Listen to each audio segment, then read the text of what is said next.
I'm Jerry Dahmen, and we have two special guests with us today. Susan with the Helpline Center in Sioux Falls. Thanks for joining us, Susan. Yep, thanks for having And me. also Karen, who is the spokesperson for the third annual Step Forward to Prevent Suicide. Yep. Tell me about the walk. First of all, Susan. Sure. This is our third annual Step Forward to Prevent Suicide fundraiser. It's a 5K and a walk.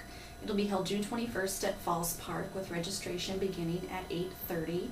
There is no fee to register. We just ask that you raise money. Proceeds will benefit the suicide and crisis support services offered through the Helpline Center. How does the Helpline Center deal with suicide during the rest of the year? In getting phone calls to the helpline, probably. Yeah, we do. We operate the National Suicide Prevention Line for the entire state of South Dakota.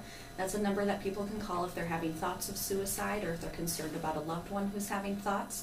That number is 1-800-273-TALK. We also offer a number of support groups and classes for people who have lost loved ones to suicide. We offer trainings for professionals to identify people at risk and to help them.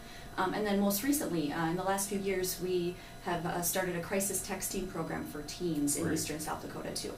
What's your connection to the walk, Karen? I lost my brother-in-law nearly 10 years ago to suicide, and when they started the walk 3 years ago, it was something that just kind of drew me in, and then I just really wanted to be a part of that every year, so that's kind of how I got started. How did you deal with the suicide of your brother-in-law when it happened? It was really, really hard. It was really shocking and very sudden for all of us in the family and his friends. It was not something that we thought would ever happen with him. And so it was a lot of struggling with just the coulda, woulda, shouldas, and how do you get through another day sort of thing. And it took a long time before we got to the point where we felt like we were starting to move on and to not move on, but heal, you know. What's your message to family members who are viewing this video and they have lost a loved one to suicide? What message or hope can you deliver? Just know that you're not alone, that there's other people out there who have dealt with this and are dealing with it, and the best thing to do is just reach out, get support, make a connection with somebody else who's going through it.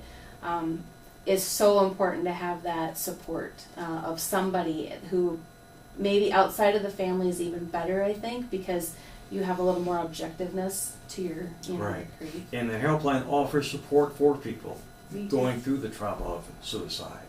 We absolutely do. If you have lost a loved one to suicide and you're looking for help, please call 211 if you live in the Sioux Falls area.